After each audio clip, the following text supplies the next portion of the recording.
Oh boy. Okay. Hey everybody, it is the Equine Skeptic. I know I started this live stream a little bit late, but I basically wanted to do this to kind of explain to you guys why I've been falling behind on getting a couple videos up that I've already recorded and getting the inspiration video that I've been talking about on Twitter up. There's just been a lot of drama and anxiety going around the past month and a half, 2 months, and I just thought I'd explain myself. That way it didn't seem like I was you guys and being like, oh, well, they can wait for me. I'm that important of a YouTuber. Just for the record, I don't think that way at all. So basically what's been happening is I got qualified for an auto loan through my insurance, USAA. And by the way, USAA is an awesome insurance provider, just saying. And at the end of May, I was in the market to buy my very first car. And so we went through the USAA car buying service, which is very trusted, and it's an amazing service because most of their vehicles are fully inspected, they're fully functional, and it's just a very trusted website to go through if you're in the market for a used car. And so I went through the USAA car buying site, and I found a 2005 Nissan Altima. It was an amazing car. Oh my god, I absolutely loved this car. This Altima was one of the best cars I've ever owned, and my trade-in was a Prius where it needed new batteries. I'm never going back to a Prius. It was way too expensive to fix. So I traded in my Prius for the Altima. Everything went fine until about 4 to 6 days later. I noticed there was actually not 4 to 6 days later. Right immediately, the very next day, I noticed there was a transmission leak. And so I went to my mechanic and figured, okay, it's an easy fix. You know, transmission leaks happen all the time. He took 5 minutes to look at my car and said, you need to get you have to go to another mechanic for this. And I'm like, why? It's a simple fix. They said, no, you need to take it to a transmission guy. You need a brand new transmission in your car. I was like, excuse me? He said, yeah, you need a brand new transmission in this vehicle. You're looking at about a $3,000 to $4,000 fix. Now, mind you, I paid $5,500 for this car. And it was by a trusted dealer through the USAA car buying site. And to hear our mechanic say that, and our mechanic knows his shit. Don't misunderstand me. I mean, this mechanic can fix anything as long as it's within, reason. But to hear him say that, it just took me and my mother by surprise. My mother's been helping me through this entire thing. And so I said, okay, well, what do we do? He said, you need to take it back to the dealership and have them fix it because the lemon law is still in place. And for those of you that don't know the lemon law basically states that if there's anything wrong with the vehicle that you purchased from any dealership, then they are required within 30 days of purchase to make any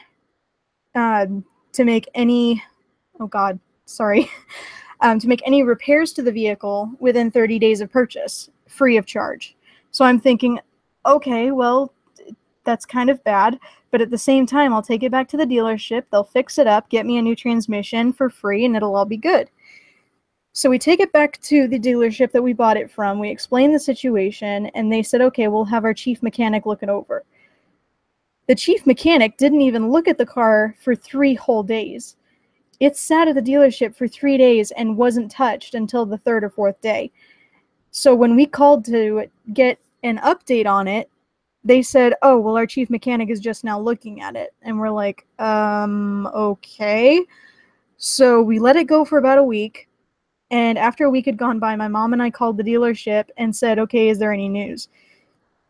The dealership told us that the car needed a new transmission and it needed some engine work. and it needed brand new brakes. The brakes were as good as gone. I mean, they said that I'm lucky to even be alive. And I was like, oh crap. And my mom was like, oh shit. So they told us that the cost to fix it would be double what the value of the car was. And the chief mechanic got a hold of us, and he said, you know what, it's out of my, I'm out of place here, but you need to get this deal reversed. This car is so unmechanically sound, it shouldn't have been on the front lines in the first place. It should not have been sold. I don't know why they sold you this car, but you should demand your money back now. Me and my mom looked at each other and we were like, oh, okay. So we went back to the actual dealership, because they had to send the car to the actual car dealer that dealt with the brand, because we bought our car from AutoNation, and AutoNation has separate types of branded car dealerships where they have AutoNation Chrysler and Jeep, AutoNation Nissan, AutoNation Toyota. So they sent the car to their Nissan store halfway across town. And so we said, okay, so we went back to the dealership, we explained to them what happened, and they said, oh, okay. And we said, yeah, so what are we going to do? And they said, okay, well, we'll do our best to get this resolved. We're so sorry this happened to you. We'll be in touch. And we said, okay, because at the time we didn't know what had to go on because it was financed through USAA. So we go home, and my mom had this idea that we actually call USAA and let them know, hey, we're getting the deal reversed, just so you know. We get on the phone and we explain the entire situation to one of the representatives, and he said, wait a minute, they did what? This happened when? I mean, at first it was all professional, like, hi, thank you for calling USAA, how can I help you? But when we told him what had happened, he immediately went, wait, what? Total 180. And I'm looking at my mom going, oh shit, this guy's pissed off. What did we say? And my mom's looking at the phone going, because we had him on speakerphone. We're looking at the phone going, are you okay? He goes, you're a new customer with us, right? And he's talking to me, and I said, yeah, I am. We just set up my account a week ago. He goes, oh no, this is not right. So then we went over what needed to happen to get it reversed, and I'll get to that in a minute. And so he told us that it shouldn't have happened. He said, once you get the money back for your trade-in, which I got $1,000 for my Prius, and once you get the loan eliminated, once they pay off your loan, then you need to make a formal complaint, because this shouldn't have happened. And if this happened to you, who knows what other shit that they have pulled on our customers that we haven't heard about. And which is actually true. I mean, if this happened to me, who knows what other people, how many other people have gotten scammed and hacked and whatever. So he said, once this is all resolved, you make a formal complaint. As far as I'm concerned, and as far as the higher ups will be concerned, AutoNation will be removed from our trusted car buying service, which means that AutoNation loses the USAA status, which is a huge hit on them, because to be a USAA trusted dealer is freaking huge. It's like having a restaurant freaking given 5 stars by Gordon Ramsay. So we said, all right. So basically, for the past month and a half, my mom and I have been back and forth with AutoNation and USAA trying to get this resolved. Whenever we talk to the dealership, they always tell us they're going to do one thing and they don't do it. And when we catch them in the lie, they always say, oh, well, we forgot. Or, oh, God, I'm sorry, I thought I called you. What we've had to do is we've had to call USAA pretty much 3, 4, 5 times a week and let them know, like, hey, this still isn't resolved. This still hasn't been reversed. Have you heard anything from the dealer? And when they always say no, we give the dealership a call and go, hey, look, we just got confirmation from USAA that you haven't said jack. What the fuck? And just today, actually, we gave them one more call, because last week they said that they would send in the check to USAA to get my loan eradicated and get this all reversed and paid for and out of the way and out of our hair. I checked my USAA account today, and the loan is still in place. So I called USAA, and I said, look, has the dealership called you guys? Have you gotten anything? Have they gotten an email? Have you gotten a call? What have you gotten? Because what they've done throughout this entire thing is whenever we call them with a new development, they make little notes on the side of my loan letting them know, hey, this is what's going on. They checked the notes, and the last call or even any communication between them and the dealer that they've had was last week, when we had to physically call them and go, look, this needs to happen now, otherwise you're not going to be happy, you're not going to have a job. Because me and my mom have dealt with the games long enough. I mean, my mom and I have already called the major managers of AutoNation, from higher ups and possibly even corporate. And when we called the USAA today and explained to them what's been going on and how they've been treating us, our USAA representative actually advised us to get the law involved.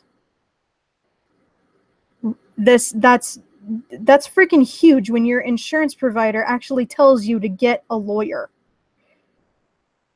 So what ended up happening was I called my mom and I told her what we needed to do, and she goes, they actually told you that? I said, yeah, they advised us to get an attorney. They said, get the law involved. You need to get a lawyer, because if they're neglecting us like this, then they're not even trying. They're pulling your leg. They're wasting your time.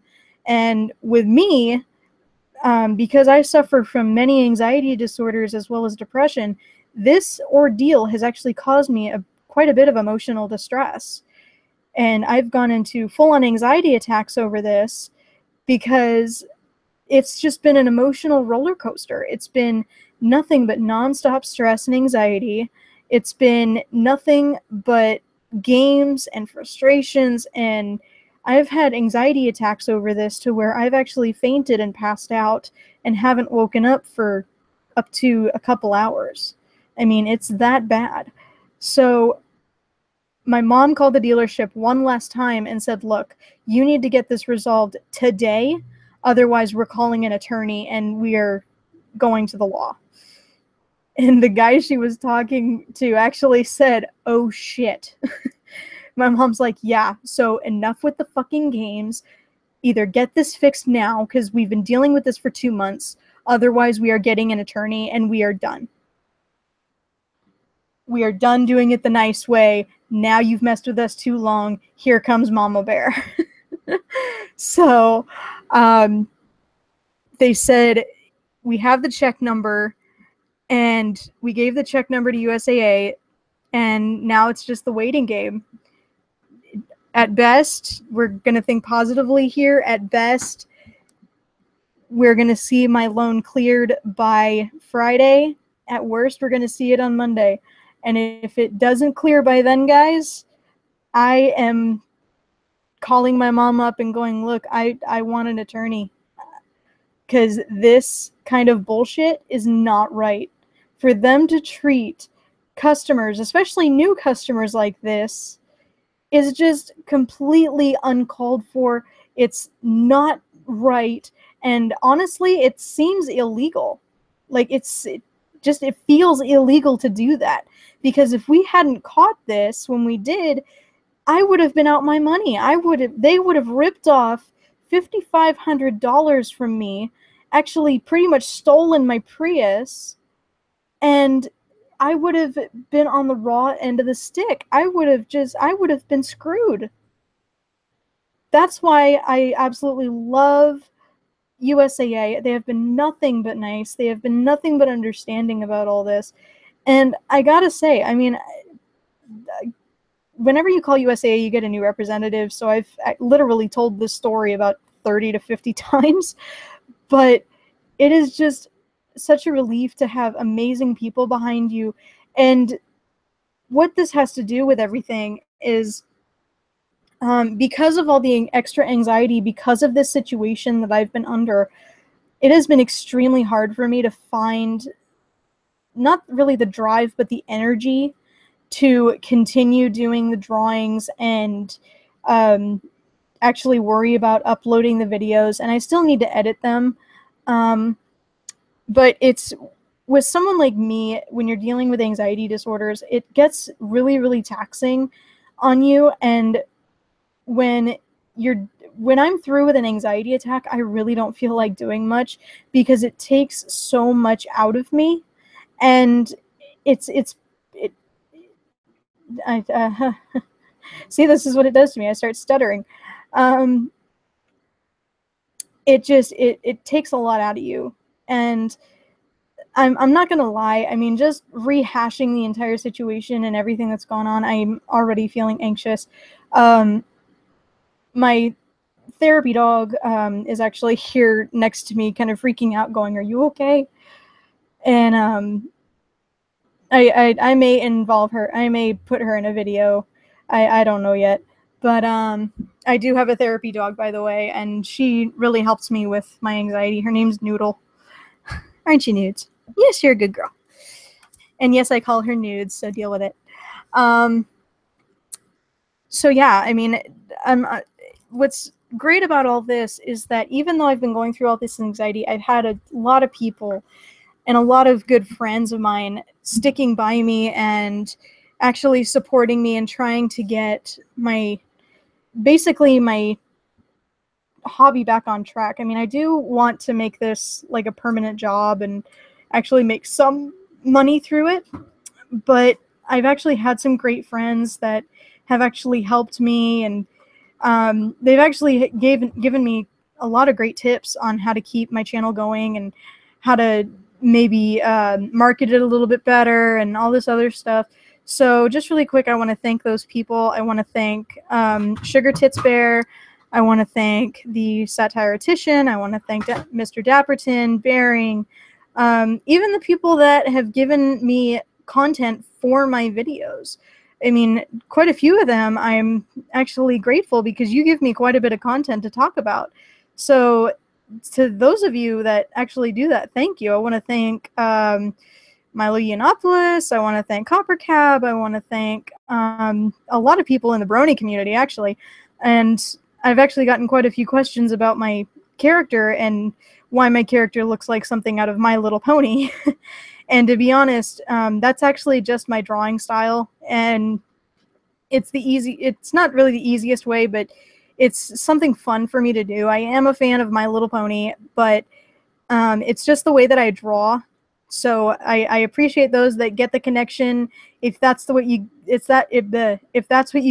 get from that, if that's the connection you make between my character and My Little Pony, then that's awesome. One thing that you guys will notice about me is that I welcome all opinions. I'm completely open-minded, and I'm always here to listen to different opinions and different points of view and all kinds of different stuff. And if I don't agree with you, then that's fine. I'm not going to get violent about it. I'm not going to be like, well, you're wrong and I'm right. I'm not going to get that way. I always listen to other people's point of view and I take it into account, and I don't just write it off. I go, okay, well, that's a pretty good opinion. And all I ask in return is that you listen to mine. I know quite a few of the Skeptic community is getting doxxed and getting deleted because of sensitive Sallies that can't really handle a difference of opinion. I know Joy Sparkle BS was having a little bit of trouble with that because of the Daddy 05 issues. But what I'm actually happy to hear about her is that she actually got her Spurpinklebow channel back, which I am really, really happy to hear that. The minute I heard and saw her video about all of that drama, I immediately got on Twitter. I immediately got on all my social media, and I just blew it up pretty much. I was like, no, no, no, no, no. You can't do this to Joy. Joy has done nothing wrong. All she has done is voiced her opinion and exercised her First Amendment right to free speech. That's all she's done. She hasn't threatened to physically harm anybody. She hasn't threatened to dox anybody. She hasn't done anything like that. She's just given her evidence. She's given her opinion, and that's it. And one thing that I'd like to add is that anyone that wants to pick apart other channels and do that type of, well, I'm going to debunk this person, I'm going to do this, I'm going to do that. That's perfectly fine in my opinion, but you need to do it in a respectful way. Don't be disrespectful, because you're going to get a lot better responses with sugar than vinegar. A lot of the skeptic community channels, when they are talking about a hot button subject or another YouTuber, yeah, some of their comments are lewd and vulgar, but they do it in a respectful manner, and they do it in a way that says, hey, this is my opinion, and my opinion is my own. They don't tell their subscribers, hey, this is my opinion, so you should take it as fact, and you should think the same way I do. That's what a lot of analysts and a lot of people and other skeptics tend to forget. I recently saw a video from Copper Cab. It wasn't Copper Cab's channel, but it was a confrontation between Copper Cab and a few others. It was on a live stream with Bearing. It was the video where Copper Cab apparently has a heart attack on live stream, even though it's been debunked as fake. But one thing that he said was that I didn't mean to turn this into that kind of live stream, but something that he tends to be very, very ignorant about is that he claims to spread positivity, and he claims to be open-minded and accept all kinds of opinions. But one of the people on the live stream that I'm talking about actually voiced his opinion about reincarnation. And he said, well, I don't think a gay person is reincarnated as a straight person. And that was his own opinion, because all of us have different opinions about reincarnation and religion and all that. And Copper just got very, very rude and said, well, you don't know that, buddy, do you, with your fucking furry hat? And he got all ignorant and got right in his face. And the funny thing is that he keeps on commenting and making these videos about people getting bullied and bullies and trolls and all this other noise. He doesn't realize that he's a bully himself. I mean, he makes all these vulgar comments. He calls everybody disturbing and honestly very hideous names. And he makes all of these very, very wide field judgments that make up his mind about a certain person. I mean, that's really, really bigoted in my opinion, and it's very, very rude. It's not friendly at all. It doesn't send a good message. If you want to send a good message, then you need to be a little bit more open-minded. You need to be a little bit more open-minded. You need to actually change the way that you look at people and the way that you actually speak to people. And you need to have a very, very good demeanor about it. Now, I'm not sure how I sound right now, but, and I'm sure I'll probably view it later when this live stream is over, but I mean, I'd like to think that I'm a good person. I mean, I don't do any of that stuff. And if I do voice my opinion of a certain topic, then that's just it. That's my opinion. I do realize that sometimes I can be a bitch, but, you know, I'm not really sorry for it. That's the one thing I mean, I'm not really sorry for some of the things that I say, because it's my own opinion, and whatever you do with that opinion is not really on me. And now I do take pride in not being very disrespectful, and I don't take pride in, you know, being that type of person where I just do it to bring somebody down. I do it because I'm trying to help that person. I'm trying to help that person try to get the message that they've come across. It was actually part of an idea of mine I've had a long while, and it's actually the first reason that I created a YouTube channel.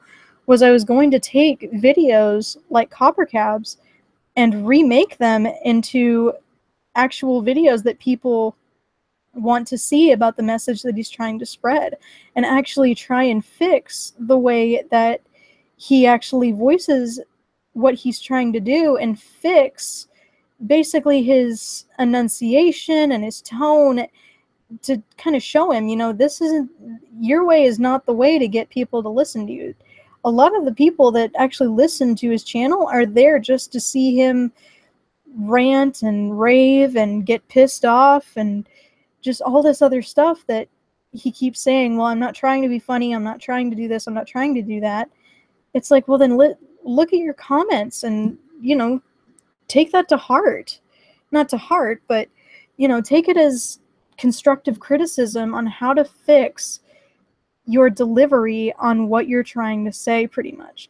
I mean, I'm not going to go any more into that, but I think that'll be for an upcoming video. But I just wanted to let you guys know what's been going on and give you a good explanation on why I've been slacking off as I have. I promise I'm not doing it on purpose.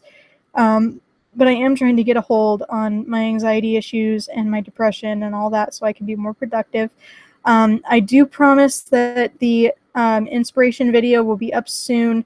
If you guys follow my Twitter, I've been uploading all of the finished products up there. I've been uploading them on DeviantArt as well as my Facebook page, and I promise I will keep you guys up to date on that. Currently, the only pictures I have done right now are my original, which you can see on my icon here. I have my Mr. Dapperton done, I have Sugar Tits done, and I have the Satiretician done. The ones that are currently in the works right now are the Llama Skeptic drawing, the Copper Cab drawing, and the Bearing drawing currently. There are a few more that I still need to start. I believe there will be at maximum about 15 drawings total for the video, and I do hope that you guys actually enjoy it. I thank you guys so much for being patient with me. I thank you guys so very much for hanging in there, and for those of you that have helped me, supported me, and stuck by me through this entire thing, I very, very much thank you guys as well. So thank you guys for joining my live stream, and I will see you all next time. Bye!